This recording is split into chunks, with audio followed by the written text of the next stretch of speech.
छत्तीसगढ़ में सुशासन तिहार चल रहा है। ये सुशासन तिहार राज्य के नागरिकों को अपनी समस्याएं बताने का एक अवसर देता है। ये आवेदन इसलिए मीडिया की नज़रों में आ गए हैं क्योंकि इनका विषय बड़ा रोचक है, बड़ा चुटपुटा है।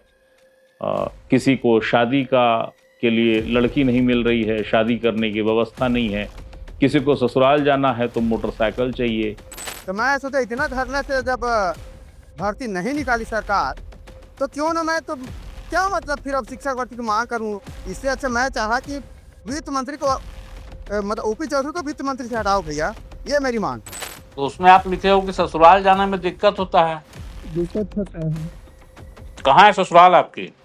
नवानगर भरता। छत्तीसगढ़ में सुशासन तिहार चल रहा है। ये सुशासन तिहार राज्य के नागरिकों को अपनी समस्याएं बताने का एक अवसर देता है। इसमें राज्य के नागरिक अपनी समस्याएं जो भी प्रशासन जिन माध्यमों को दे रहा है उसके जरिए उसका लाभ उठाते हुए अपनी समस्याएं लिख कर देते हैं और फिर जिला प्रशासन उसका चरणबद्ध तरीके से, क्रमबद्ध तरीके से इसका निदान करेगा। अब तक 7 लाख आवेदन आ चुके हैं, तो यानी आवेदन लेने की जो प्रक्रिया थी वो राज्य में पूरी हो चुकी है। अब इन 7 लाख आवेदनों का निराकरण होगा। इस सुशासन तिहार के दौरान मुख्यमंत्री भी राज्य के 5 संभाग पहुंचेंगे, संभाग के कुछ इलाकों में जाएंगे, ग्रामीणों से रूबरू होंगे, मुलाकात होगी, समस्याओं के बारे में जानकारी और योजनाओं की कितनी सतही धरातल पे क्या स्थिति, इनकी जानकारियां लेंगे। इन 7 लाख आवेदनों में कई आवेदन बेहद गंभीर होंगे, बेहद ज़्यादा गंभीर होंगे और वो बाद में शायद उस पर नज़र जाए, समझ आए कि कौन सा आवेदन आया है और क्या विषय आए हैं। ये भी समीक्षा होगी कि सबसे ज़्यादा किस विभाग की समस्याओं से नागरिक दो चार हो रहे हैं। क्या वो स्वास्थ्य है या वो राजस्व है या कोई अन्य विषय है। तो वो समीक्षा तो खैर बाद में होगी, लेकिन इन 7 लाख आवेदनों में से कुछ आवेदन चर्चाओं में आ गए हैं, मीडिया की नज़रों में आ गए हैं। ये आवेदन इसलिए मीडिया की नज़रों में आ गए हैं क्योंकि इनका विषय बड़ा रोचक है, बड़ा चुटपुटा है। किसी को शादी के लिए लड़की नहीं मिल रही है, शादी करने की व्यवस्था नहीं है। किसी को ससुराल जाना है तो मोटरसाइकिल चाहिए। किसी एक सज्जन ने तो मुख्यमंत्री से ये मांग कर दी है कि जो आपके वित्त मंत्री हैं ओपी चौधरी साहब, उनकी छुट्टी कीजिए, उनको इस्तीफा दिलाइए, उनकी वजह से सुशासन नहीं आ रहा है, सिर्फ वही वो कारण है। तो ये क्या आवेदन है और इन आवेदनों के क्या विषय मजमून हैं और जिन्होंने ये आवेदन दिया उनकी क्या मानस था, क्या वो कोई शरारती लोग थे, क्या वो काल्पनिक लोग थे, या इस तरीके के रोचक आवेदनों में भी कुछ लोग परेशान हो रहे हैं। क्या पूरा विषय है, यही बताने आपके सामने हाजिर हुआ हूँ। नमस्ते, मेरा नाम है याज्ञवल्क। प्रदेश में सुशासन तिहार का पहला चरण समाप्त हो गया है। 8 अप्रैल से 11 अप्रैल के बीच ये प्रथम चरण था। इस प्रथम चरण में 7 लाख लोगों ने आवेदन दिए हैं। ये जो आवेदन है इसकी अलग अलग प्रक्रिया थी, यानी अलग अलग माध्यम दे दिए गए थे कि भाई आप इसे ऑनलाइन भी दे सकते हैं, जनपद के माध्यम से, पंचायत के माध्यम से भी इसको दिया जा सकता है। तो अलग अलग तरीक़ों से, मतलब कई जगहों पर समाधान पेटी भी दे दी गई थी कि भाई ठीक है, आप कुछ नहीं कर सकते तो लिखिए और इसमें दे दीजिए। तो ये 7 लाख आवेदन आ गए हैं और अब अगले चरण में इनकी छटनी और इनका फिर निराकरण का काम शुरू होगा। इसके बाद मुख्यमंत्री विष्णुदेव साय का प्रदेश भर में दौरा होगा। 5 जो संभाग हैं उन संभाग मुख्यालयों में पहुंचेंगे और उसके साथ साथ कुछ गाँवों में भी वो जा सकते हैं, मगर ये बाद में। अभी तो विषय ये है कि कुछ आवेदन आ गए हैं और वो आवेदन बड़े रोचक हैं। मसलन किन्हीं सज्जन ने एक आवेदन दे दिया और कहा कि हम बेरोजगार हैं इस प्रदेश के, और जब भी रोजगार की बात आती है तो मसला वित्त मंत्री की ओर जाके टिक जाता है। विषय 30,000 शिक्षकों की भर्ती का विषय, क्षमा कीजिएगा, 33,000 शिक्षकों की भर्ती का और 57,000 शिक्षकों की कमी का मसला जो विधानसभा में भी आया और जिस पे तत्कालीन शिक्षा मंत्री बृजमोहन ने घोषणा भी की थी। बाद में उन्होंने ये भी कह दिया, जबकि वो सांसद बन गए, उन्होंने कहा कि देखिए जो मैंने घोषणाएं की थी वो वास्तविक थी, ठोस थी, चर्चा हो गई थी, लेकिन प्रस्ताव फिर वित्त मंत्रालय में जाके रुक गया, वहाँ से अनुमोदन नहीं मिला। तो एक जो आवेदन सुशासन तिहार में खूब चर्चाओं में है, वो आवेदन है पिथौरा का, यानी कि महासमुंद जिले के पिथौरा विकास खंड का गांव है छिबर्रा। वहाँ पे एक सज्जन हैं, एक नागरिक हैं शत्रुघ्न सिन्हा जी। उन्होंने ये आवेदन दिया है और अपने आवेदन में लिखा है कि वित्त मंत्री ओपी चौधरी ने शिक्षक भर्ती की फाइल रोक कर रखे रहे और उसे अनुमति नहीं दिए। श्रीमान यानी कि मुख्यमंत्री से निवेदन है कि ओपी चौधरी को वित्त विभाग से हटाने की कृपा करें। जो आवेदन का फॉर्मेट है, सुशासन तिहार में जो आवेदन देना है उसमें मोबाइल नंबर भी दिए गए हैं। तो जो मोबाइल नंबर था, उस मोबाइल नंबर के आधार पे मैंने बात की शत्रुघ्न सिन्हा जी से और ये दरियाफ्त की कि क्या आप ही शत्रुघ्न सिन्हा हैं, क्या आपने ही कोई आवेदन दिया है, क्या वो आवेदन वित्त मंत्री का इस्तीफा मांगने का है, यदि हाँ क्यों मांग रहे हैं इस्तीफा, क्या सूझ गया है आपको, क्यों कर रहे हैं। तो वो जो बातचीत दूरभाष पर हुई वो यहाँ है, देखिए। आपका गांव कहाँ है? पिथौरा। अच्छा, ये छिबर्रा आप ही का गांव है? हाँ। अच्छा, शत्रुघ्न भैया, आपने कोई सुशासन तिहार में पद से दिया है? बिल्कुल सर। क्या लिखा है उस पत्र में आपने? बस वही है, पर क्या है, बीजेपी की घोषणा थी 57,000 शिक्षक भर्ती है नहीं है। उसके बाद लोकसभा चुनाव पूर्व मतलब जो अपने वो तत्कालीन शिक्षा मंत्री थे बृजमोहन अग्रवाल, जिसने भी घोषणा की 33,000 भर्ती करेंगे करके, है नहीं। लेकिन क्या है, वित्त विभाग से फिर वो सत्र के दौरान बोले थे बृजमोहन जी, और उनको वित्त विभाग में भेज दिए थे अनुमति के लिए। अच्छा, लेकिन क्या है, वहां से अनुमति मिली नहीं। हम लोग फिर लगातार धरना पर, उसके बाद क्या हुआ कि मैं काम छोड़ दिया। मैं काम कर रहा था, फाइनेंस लाइन में था, काम वाम कर रहा था, छोड़ दिया। फिर तैयारी करने लगा कि अब घोषणा हुई है विधानसभा सत्र के दौरान, तो मतलब भर्ती आएगी ही आएगी। अब भर्ती आई नहीं, फिर लगातार हम लोग धरना पड़ा था, रायपुर तूता मैदान में किए, बिलासपुर गए, रायगढ़ में धरना दिए, भर्ती आवेच नहीं की। तो मैं सोचा इतना धरने से जब भर्ती नहीं निकाली सरकार, तो क्यों ना मैं तो क्या मतलब फिर अब शिक्षक भर्ती की मांग करूं। इससे अच्छा मैं चाहा कि वित्त मंत्री को मतलब ओपी चौधरी को वित्त मंत्री से हटाओ भैया, ये मेरी मांग है। हाँ। आप ये मानते हैं कि अगर ये भर्ती नहीं हो रही है तो वित्त विभाग की वजह से नहीं हो रही? बिल्कुल सर, वहीं से रुकी है। अच्छा, तो आप जब ये आवेदन दिए उसके बाद कोई आपसे बातचीत करने, पूछताछ करने आया था? कौन? कोई प्रशासनिक अधिकारी, कर्मचारी? नहीं नहीं, बिल्कुल नहीं आए हैं। आप क्या करते हैं? कुल खाली है सर, एकदम बेरोजगार। खेती किसानी करते हैं गाँव में, अपनी खेती की सब में। और कहाँ तक पढ़े हैं शत्रुघ्न जी? एमए किया हूँ सर, बीएड किया हूँ, सीजीटेट दोनों क्लियर है सर, सीटेट क्लियर है। अच्छा। हाँ। एक आवेदन मैनपाट के इलाके से पहुंचा, यानी सरगुजा जिले का आवेदन है ये आवेदन अगेश कुमार ठाकुर जी का है। इन्होंने सुशासन तिहार का फॉर्म भरा और उसमें लिखा कि भाई मोटरसाइकिल चाहिए मेरे को, सरकार आप मोटरसाइकिल दिला दीजिए। और उसका कारण लिखा कि मैं मैनपाट का मूल निवासी हूं और हाट बाज़ार जाने के लिए मेरे को एक नग मोटरसाइकिल की आवश्यकता है। मेरे गांव से ससुराल और बाज़ार दोनों दूर है, अतः श्रीमान जी से निवेदन है कि मेरी गरीबी हालत को देखकर मुझे मोटरसाइकिल दे दें। तो ये जो सज्जन हैं अगेश कुमार ठाकुर जी, हमने इनसे भी बात की और जानने की कोशिश की कि एक सुशासन तिहार चल रहा है, सरकार की गंभीर कवायद है, गंभीर पहल है, तो ये जो विषय है, मोटरसाइकिल फटफटी मांग रहे हैं अगेश कुमार, किसने कहा इन्हें, किसी ने कह दिया या ये खुद ही आवेदन कर गए? वो जो बातचीत हुई वो यहाँ है, देखिए। ये जो आप मोटरसाइकिल के लिए आवेदन दिए हो, हाँ, वो आप ही दिए हो कि कोई और दिया है? मैं दिया हूँ। काम क्या करते हैं भैया? हाँ? काम धाम क्या करते हैं? खेती बाड़ी करते हैं, बाल वगैरह काटते हैं, बस।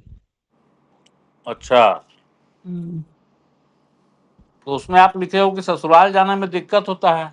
दिक्कत होता है। कहाँ है ससुराल आपकी? यहाँ है नवानगर कुम्हरता। नवानगर कुम्हरता में। हाँ, अच्छा, कहाँ तक पढ़े हैं आप? 5वीं तक। आपको कौन बोला कि ये सुशासन तिहार में ये वाला आवेदन देने से गाड़ी मिलेगा? तो कोई तो नहीं बोले हैं मेरे को, मैं खुद डाला हूँ। अच्छा, तो ये आवेदन देने के बाद कोई आया था आपके पास? आए तो रही मैंने पूछी तो लेना है कि नहीं लेना है कि किसे करना है, कहते रही ये कहीं बोला लेना है ये कहीं। कौन पूछे रईस? वो दिन भर पत्रकार बना रही। अच्छा, का पूछिस तोर से? लेहे कह के मैं कह दे रही हूँ, बस पति पूछी। का बोले आप? लेहे कहे तो कहीं मिल जाए तो बढ़िया है भी कहीं। अच्छा, हम्म, अब एक आवेदन और आया, वो भी चर्चाओं में है। वो आवेदन है सरगुजा से। सरगुजा में एक जगह है, एक ब्लॉक अंबिकापुर ही है उसका, यानी सरगुजा संभाग मुख्यालय अंबिकापुर, उसका ब्लॉक कह लीजिए, विकासखंड अंबिकापुर ही है। गांव का नाम है बफौली। बफौली में रहते हैं मनोज टुप्पो जी। मनोज टुप्पो जी ने सुशासन तिहार में आवेदन देकर कहा है कि मेरी शादी करा दीजिए साहब। उन्होंने कहा है कि उम्र 46 साल की हो गई है और आज तक शादी नहीं हुई, और मेरी शादी मेरे घर वाले नहीं करवा रहे हैं, इसलिए मेरा निवेदन है कि मेरा शादी कोई अच्छी लड़की देखकर करवा दी जाए। यानी मनोज कुमार जी ये चाहते हैं कि सरकार न सिर्फ शादी कराए बल्कि लड़की भी देख ले, लड़की भी देख कर दे, खोज दे और उनकी शादी करा दे। जिज्ञासा जगी कि भाई ये आवेदन भी वास्तविक है, खुद लिख दिया उन्होंने या किसी ने खुरापात कर दी। मनोज जी से बात की मैंने।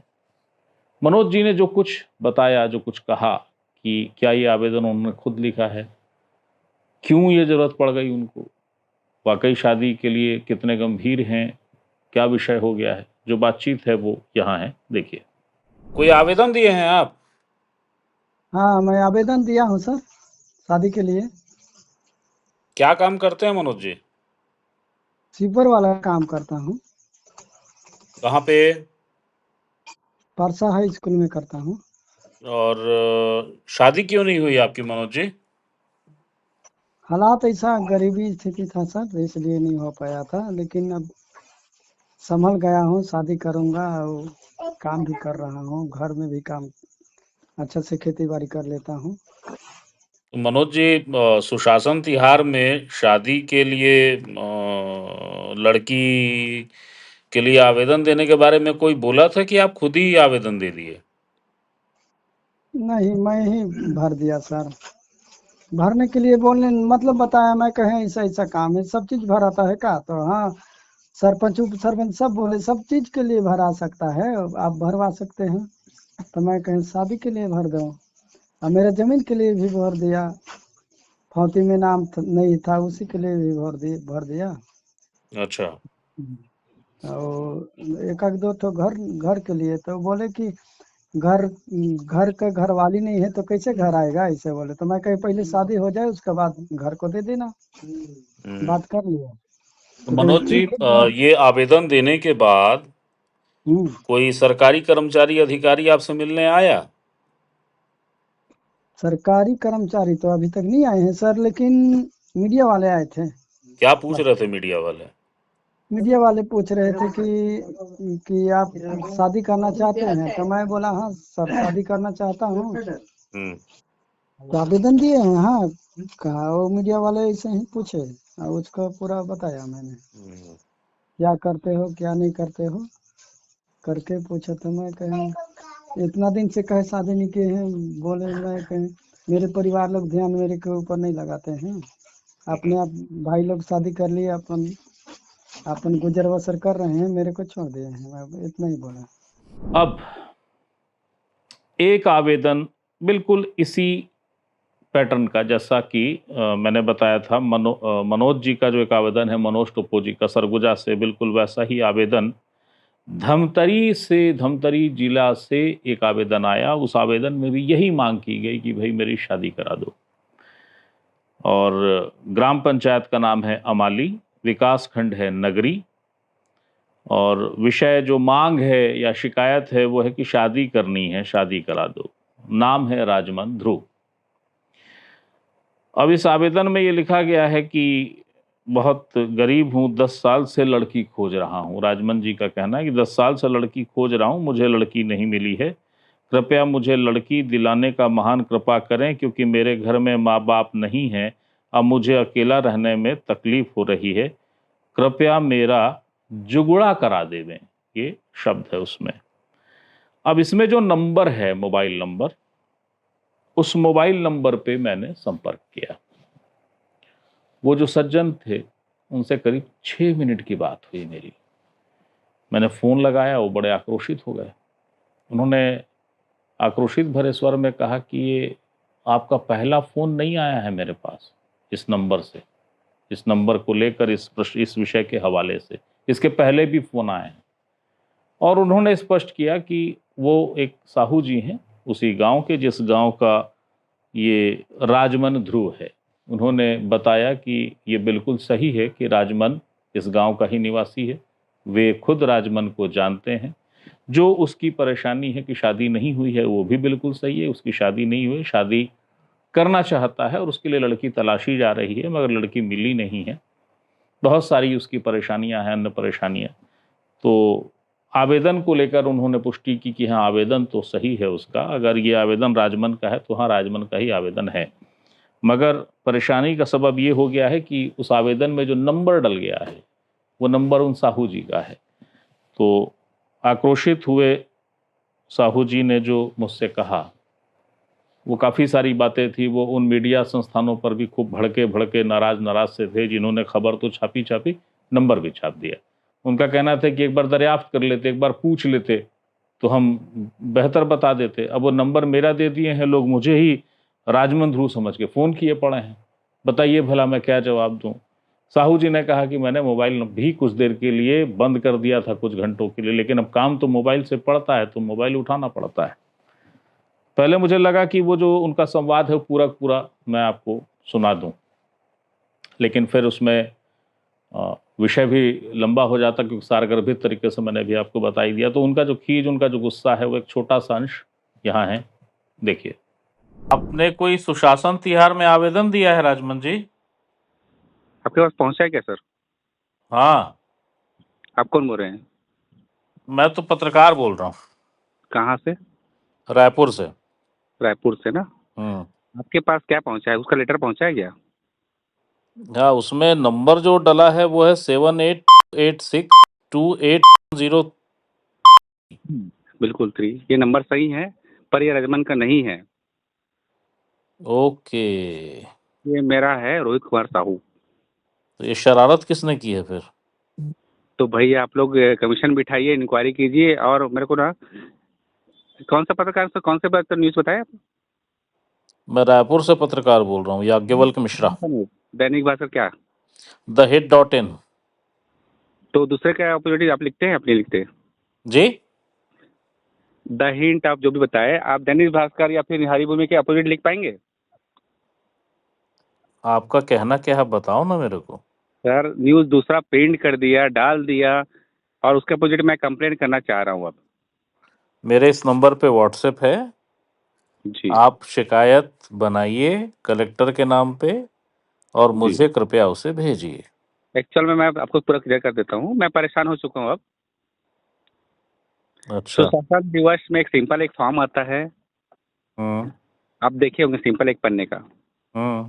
कोई भी बंदा अपना प्रॉब्लम लिखेगा, चाहे किसी और का प्रॉब्लम लिख दे, और किसी और का नंबर भी डाल दे, और वैसा ही मेरे साथ हुआ है। और किसी और का प्रॉब्लम, किसी और का नंबर, और मैं परेशान हो चुका हूँ अब। इतने सारे मेरे पास कॉल आ रहे हैं, मैं किसको झेलूं अब? मैं अपना काम नहीं कर पा रहा हूँ अब।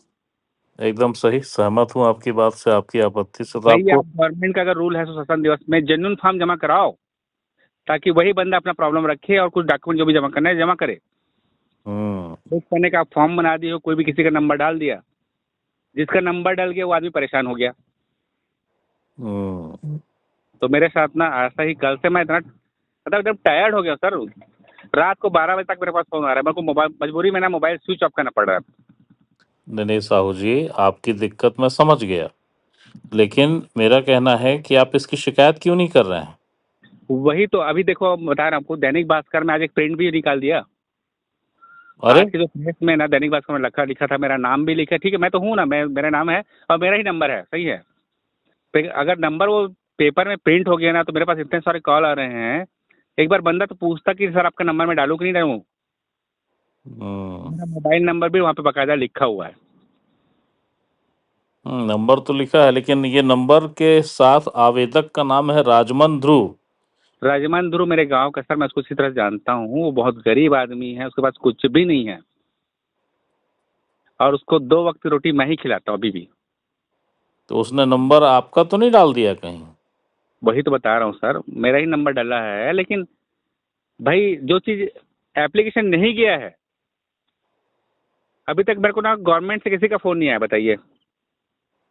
गवर्नमेंट में एक चपरासी का तो अभी तक फोन नहीं आया कि सर आपने आवेदन दिया है करके। अच्छा।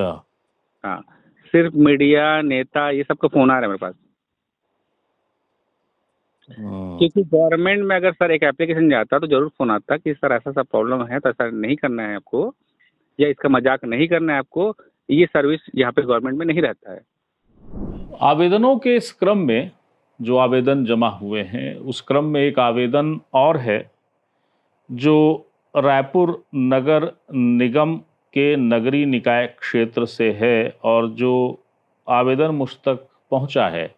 दरअसल कांग्रेस के जो प्रवक्ता हैं धनंजय सिंह ठाकुर, उन्होंने पोस्ट किया, उसके बाद बयान भी जारी किया कि जो मुख्यमंत्री के सलाहकार हैं पंकज झा, उनके विरुद्ध बड़ी गंभीर शिकायत नागरिक कर रहे हैं, लिख के दे रहे हैं कि उनको हटा दो। तो मैंने उन्हीं से आग्रह किया कि भैया वो जरा आवेदन आपके पास हो तो भेज दो मेरे को। तो नगरीय निकाय का वो रायपुर नगर निगम का आवेदन है और उसमें संबंधित विभाग के रूप में लिखा गया है मुख्यमंत्री कार्यालय। किन्हीं डोमन साहू जी का जिक्र मिलता है उस आवेदन में और वो कह रहे हैं कि छत्तीसगढ़ी बोली में, देवनागरी लिपि में छत्तीसगढ़ी बोली में लिखा गया आवेदन है और वो ये कह रहे हैं कि पंकज झा जी जो मुख्यमंत्री के सलाहकार हैं इष्टदेव साय साहब के, वो महिला मन के अपमान करैया हैं, इसलिए मुख्यमंत्री को पद लाव के हटाए। यानी कि पंकज झा जो मुख्यमंत्री के सलाहकार हैं वो महिलाओं का अपमान करते हैं, इसलिए उन्हें हटा दिया जाए। जो पूरा ब्यौरा है उस आवेदन का उसे मैं पढ़ देता हूं, क्योंकि जो आवेदन मुझ तक आया है, मेरे पास जो मिला है मुझे आवेदन, उस आवेदन में मोबाइल नंबर नहीं है। तो मैं उन सज्जन से बात नहीं कर पाया कि ये राजनैतिक प्रायोजित आवेदन है या इसमें कोई ठोस बात है, कोई विषय है, क्योंकि बतौर पत्रकार मैंने पंकज झा के तीखे शैली में जवाब देते पढ़ा है उनको। वो मूल रूप से बीजेपी के प्रति समर्पित कार्यकर्ता रहे हैं और करीब 2000 के आसपास से या 2002-03 के आसपास से वो छत्तीसगढ़ में सक्रिय हैं और इन दिनों मुख्यमंत्री के सलाहकार हैं। बीजेपी की जो प्रदेश पत्रिका थी दीप कमल, उसके लंबे समय तक संपादक रहे हैं वो। तो सुमधुर से हैं, मीठे से हैं, मिथिलांचल से आते हैं, अमूमन शांत रहते हैं, लेकिन जब लिखते हैं तो हाँ ये है कि बड़ा तीखा जवाब दे देते हैं। तो बहरहाल जो उस आवेदन में है वो आवेदन ये कह रहा है कि हमारे प्रदेश में पहली बार आदिवासी मुख्यमंत्री बने हैं। जो लिखा है, चूंकि उसको पढ़ रहा हूँ इसलिए नज़र इधर आपकी ओर नहीं है, उस आवेदन की ओर है, अन्यथा मत लीजिएगा, नाराज मत होइएगा। आवेदन में लिखा यही है उसके आगे कि बूढ़ा देव के पूज्य करैया हम सब पर गौरव के बात है, पर मुख्यमंत्री के सलाहकार पंकज झा सोशल मीडिया में महिला पर अनाप शनाप बात लिखते, ओकर भाषा में काखरो प्रति सम्मान नहीं होए, जेकर कारण आपके छवि खराब होते। मुख्यमंत्री जी आप एला पद से हटाओ, परदेसिया पंकज झा हा सबला गाली गलौज लिखते सेवा जोहार मुख्यमंत्री विष्णुदेव साय जी। आवेदक का हस्ताक्षर है डोमन साहू के रूप में। और 11 तारीख यानी कि कल ये आवेदन किसी शिविर में दिया गया है, जैसा कि वो रिसीव आवेदन मेरे पास आया हुआ है, जो जैसा मैंने बताया कि मुझे कांग्रेस के प्रवक्ता धनंजय सिंह जी ने उसको मुझे भेजा है, क्योंकि इसी आवेदन के हवाले से कांग्रेस ने एक बयान भी जारी किया है अपने मीडिया सेल के जरिए धनंजय सिंह के हवाले से, जिसमें उन्होंने आलोचना की है पंकज झा की और कहा है कि उन्हें इस्तीफा देना चाहिए। लोग भी अब तो मांग कर रहे हैं। जैसा मैंने बताया कि चूंकि उस आवेदन में, ये मैंने धनंजय जी से ही मांगा आवेदन को मुझे भेजिए, उस आवेदन में नाम तो है मगर नंबर नहीं था, तो मैं उनसे संपर्क नहीं कर पाया हूँ। तो एक आवेदन ये भी जो खबर के बनाते बनाते अचानक सामने से मोबाइल को स्क्रॉल करते हुए दिख गया, तो मैं सोचा कि जब विचित्र या थोड़े रोचक से आवेदनों पर चर्चा चली रही है, तो एक इस आवेदन की भी जानकारी आपको मैं दे देता हूँ। तो एक गंभीर पहल जो बीती सरकारों के दौर से जारी रही है, डॉक्टर रमन सिंह के समय अगर मुझे गलत याद नहीं है तो इसकी शुरुआत हुई थी और काफ़ी अच्छा प्रतिसाद इसको मिला, इस रूप में भी कि राज्य सरकार के मुखिया का सीधा संवाद होता है ग्रामीणों से, आम जनता से। और जब ऐसे संवाद होते हैं तो इसमें भी एक स्वाभाविक सी बात है कि कई बार संवाद जो है या चीज़ें जो है बड़ी प्रायोजित सी लगती हैं। तो वो मुझे लगता है कि आप सब जानते हैं कि प्रायोजित क्या दिख रहा है और गैर प्रायोजित क्या है, कौन से सवाल बड़े प्रायोजित से हैं और कौन सी जो इस सुराज में या सुशासन के दौरान जो होगा, जो सुराज में अब तक हो चुका है और जो सुशासन में होगा, उसमें से प्रायोजित क्या है और गैर प्रायोजित क्या है, अचानक क्या हो गया है और किस तरीके से किया गया है और उसको कैसा प्रचारित किया गया है, ये आप सब समझ जाएंगे, इसको अलग से बताने की जरूरत नहीं। मैं तो सिर्फ ये याद दिला रहा था कि बीते दौर में भी कई ऐसे मौके आए हैं जब साफ समझ में आता था कि ये जो सुराज अभियान है, इस सुराज अभियान में ये जो कुछ हुआ है ये थोड़ा प्रायोजित सा है। बहरहाल एक अच्छी पहल, एक अच्छी योजना, क्योंकि सरकार जब भी संवाद करे, संवाद की पहल करे और आम जनता उसमें सहभागिता दे कि हाँ भाई, आप हमारी बात सुनने के लिए पूरा समय आपने निर्धारित किया है, तो हम भी अपनी समस्या आपको बताएंगे, तो उसमें भी सहभागिता है। 7 लाख, छत्तीसगढ़ के 7 लाख लोगों ने इस अभियान में अपनी सहभागिता दी है और अपने आवेदन दिए हैं। तो जैसा मैंने शुरू में बताया कि अभी इन आवेदनों का वर्गीकरण भी होगा, तो फिर बाद में समझ में आएगा कि सबसे ज़्यादा किस विभाग से परेशान है आम जनता, नागरिक, और क्या परेशानियां आ रही हैं। कहीं ऐसा तो नहीं है कि अब भी जब गति और तमाम तरह के जादुई शब्दों के साथ बजट पेश होता है, प्रदेश के यशस्वी वित्त मंत्री ओपी चौधरी जी बजट पेश करते हैं और प्रदेश को बताते हैं, प्रदेश की जनता को वो सपना दिखाते हैं कि बहुत जल्दी हम आसमान को छू जाएंगे, तो अब भी कहीं ऐसा तो नहीं है कि राजस्व विभाग की वो छोटी छोटी समस्याओं से ग्रामीण या शहर का या कस्बाई नागरिक अब भी दो चार है, अब भी उसको पट्टा नहीं मिल रहा है, अब भी उसकी ऋण पुस्तिका नहीं बन रही है, या इसी तरीके की वो समस्याएं जो चुटकियों में हल होती हैं मगर वो हल नहीं हो रही हैं, ऐसा तो नहीं है। स्वास्थ्य की समस्याएं अब भी तो नहीं हैं, सजग स्वास्थ्य मंत्री हैं, सतत दौरा करते हैं वगैरह वगैरह, खैर वो बात का विषय है।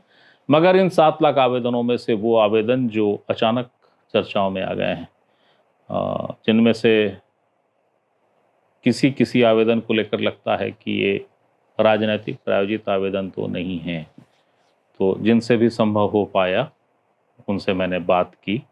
जिनसे बात नहीं हो पाई वो वजह भी मैंने आपको बता दी कि मैं बात क्यों नहीं कर पाया, नंबर नहीं थे तो बात नहीं हो पाई। मगर जो भी बातचीत हुई और जो भी विषय था वो मैंने आपके सामने रख दिया। ये कहने का कतई अर्थ नहीं है कि इन आवेदनों पर ही नज़र इसलिए पड़ गई है कि ये रोचक हैं। रोचक होने के साथ साथ उस विषय में भी गंभीरता तो है। यदि कोई बेरोजगार ये मान रहा है कि मेरी नौकरी नहीं लग रही है क्योंकि वित्त विभाग परमिशन नहीं दे रहा है, तो ये बतौर राजनीतिज्ञ, बतौर सामान्य नागरिक ही नहीं बतौर जो राजनीति में है और जो जो इसके एक पक्ष हैं, इस आवेदन में जो एक पक्ष हैं, उन्हें भी इस बारे में सोचने की ज़रूरत तो है। बीजेपी के भी रणनीतिकारों को सोचने की ज़रूरत है कि अगर बेरोजगारों में आक्रोश पनप रहा है, ये तो स्वाभाविक है क्योंकि नौकरी नहीं मिल रही है, और यदि वो केंद्र बना रहे हैं कि इस वजह से नौकरी नहीं मिल रही है, तो वो अलार्मिंग मोड है थोड़ा। किसी की शादी नहीं हो रही है तो ये उसके अपने विषय की गंभीरता है, उसके लिए गंभीर है विषय वो। अब कोई आवेदन दे रहा है, विषय सही बता रहा है, नाम सही बता रहा है, पर अगर मोबाइल नंबर गलत दे रहा है तो वो बड़ी सधी सी शरारत सी भी है। तो ये कुल मामले हैं, कुल जमा मसला है। अब मैन पार्ट के वो साहब को ससुराल जाना है, बाजार जाना है तो मोटरसाइकिल चाहिए, वो भी उनका एक विषय है, वो भी उनकी एक समस्या है। खैर, तो इन जानकारियों को लेकर आपके सामने हाजिर हुआ था मैं, क्योंकि हर सूचना और हर जानकारी पे अधिकार सिर्फ आपका है, मैं सिर्फ माध्यम हूँ। फिर कोई सूचना होती है, फिर कोई जानकारी आती है, वो देने आपके सामने फिर हाजिर होऊंगा। तब तक के लिए प्रणाम।